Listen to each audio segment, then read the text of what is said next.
It'd be listed as a knee, so it's not the hamstring, nothing there. Some soreness coming out of the game, so should be okay. Yeah, I'm looking forward to practice tomorrow. That's on Lamar. There you go. It's John Harbaugh talking about Lamar. And again, I know the question we ask is if he's dealing with knee soreness, and none of us are privy to how serious anything is. Is it something that's going to nag him for a bit? Is it something that's not going to go away until the end of the season if he keeps playing? But the one thing is, if he's out there, and he may have just taken a pop, you know how this goes, a bump on the knee, a pop, maybe you tweak something and it's uncomfortable. But I fully expect him to be practicing either limited today and then in full tomorrow or some aspect of it. I don't see him sitting on Sunday. I don't either. Yeah, because I think you might see this more often than you think of him just getting a few days off during the practice weeks. So I just it doesn't affect me one way or another. I will tell people, though, playing Cleveland on a back end of a back-to-back, not necessarily where you want to be. Definitely not. Because it is an advantage for the home team there, and with the history of these two teams, this is not me telling you that Cleveland's going to beat Baltimore or anything like that. Yeah. I do think they somehow, some way keep it kind of close. There have always been a problem, I'm contradicting myself. I don't believe in historical football. But it's happened recently, though. I know, but it's happened for a long time, actually. And they've always struggled with Cleveland. I think it's just the whole, you see each other a lot. You play each other twice a year, every single year. You're really familiar with each other. So I think that's a problem. And even though Cleveland's, I think, a bad football team, but they've always been a bad football team. Yes. It's been a long time. So, I am a little concerned because they do always play the Ravens tight, give them trouble.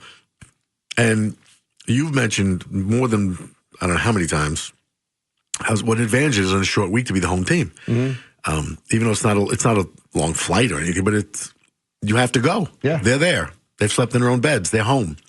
It's very different. So I'm concerned. Still think the Ravens win, but yeah. I mean, this is God, it's so weird getting to this point of the season because at some point you start to realize, and people have their ideas of who's good and who's bad. Yeah.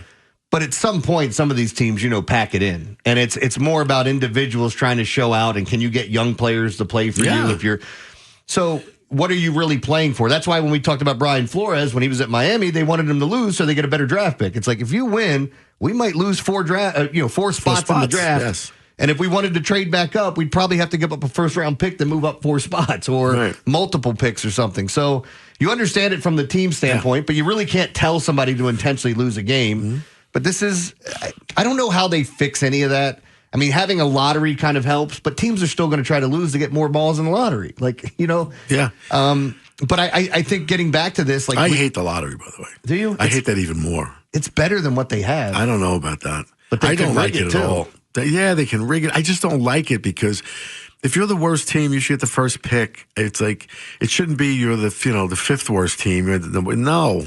But I think the thing they're trying to do is make that team. It's like, okay. I know it's trying to make people not tank. But. Yeah. I mean, look, I think there's valid points on both sides of this. Like, if I'm a team, I know what's best for my future, right? If I'm the GM of a team, I'm like, all right, guys, we're 3-13 at this point. We got 1 game left. Yeah. If we don't win this game, we're getting a top 5 pick, guys. Yeah. Don't win this game. You can't say that to them. Right. But as a GM, it's the best thing for you.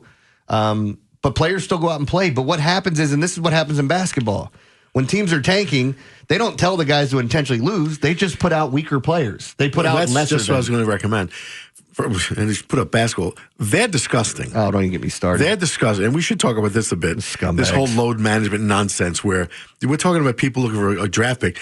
The NBA does it every week. Yeah. Every week. We're not even 3 weeks into the season. Yeah, you tired already? And we got guys that can't play on back-to-backs. He played 11 games? Healthy. Kate Cunningham couldn't play on a back-to-back. What is he, 22? 23? Right. What are we talking about here? Yeah. It's just unbelievable, man. But back to the NFL. Soft-ass players. I'd rather do that. I'd rather a team fake an injury, instead of just having people throw the game. Just have your star players on the IL. Oh, sorry, he's out, and he's on the injury list. He's on the injury list, and then you don't play them. And we all know you're lying. You know you're lying, but nobody cares. Mm-hmm. And you get the first pick. Yeah. Do it that way. Just don't insult my intelligence. Like, I mean, I think the lottery is the most fair way to do it, but again, it also leads into these leagues. I mean, we've already talked about it. Whether or not you want to talk about the frozen envelope and the Knicks getting the number 1 overall pick and getting Patrick Ewing, the time that everybody thought Tim Duncan was going to the Celtics and that they were going, here he goes. He's going to San Antonio now. And then even this past year with the most ridiculous one of all time, the team that traded away one of the best players in the league and shocked everyone ends up getting the number 1 overall pick with having the worst odds in the history of the lottery to get the number 1 overall pick. Just don't want to distract you, but Malachi Stark's on NFL Network right now. Look at that. Very nice. Very nice. It's good to see some of these guys get, because people were asking about him, like, hey, is he? Do you think he's a bust? Do you think he's? I mean, have you seen enough from him to see that? I think he's starting to come into his own. Absolutely, and starting to figure things out. But I think our rookies look pretty good. Yeah.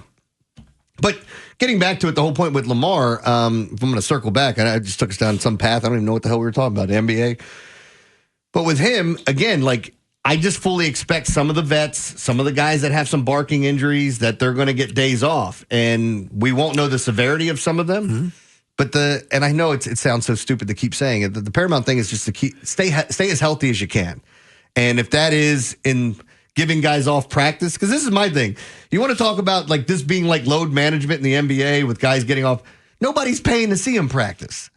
No. You know, like the poor kid that his family from Mexico, they saved up all this money to buy him tickets to drive to San Antonio to see Steph Curry, his favorite players. His big Christmas gift. They're like, hey, this is your birthday Christmas gift. Right. All the way up until you're 20 years old. Like, it was that type of deal. Yeah. They get there and the Warriors benched all their players. Yeah. Hey, but what do you tell that family? Tough luck, kids. And did they bench him because, like, there's bad luck where guys get hurt and you buy tickets. This isn't it. It's never. They're the only league that does it.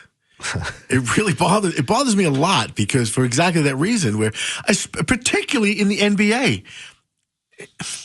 the difference is, like in football, there's 22 players on offense and special teams. There's a lot of people who go into this.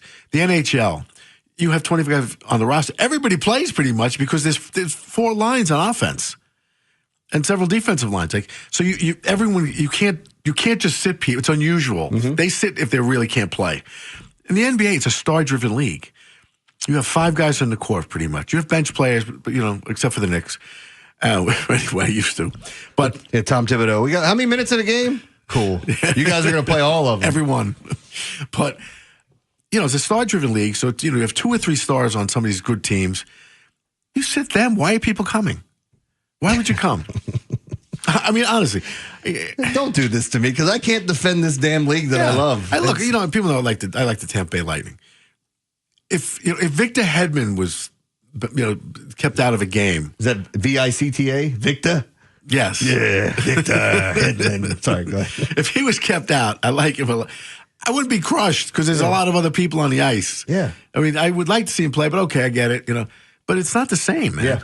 Yeah. I mean, look, it's frustrating as hell. But we're going to talk some more Ravens here. We'll get away from the NBA for a second because I'm just going to keep getting pissed off. Ravens O-line struggled last weekend. No question about that with the numbers that Ken McCusick told us on Tuesday.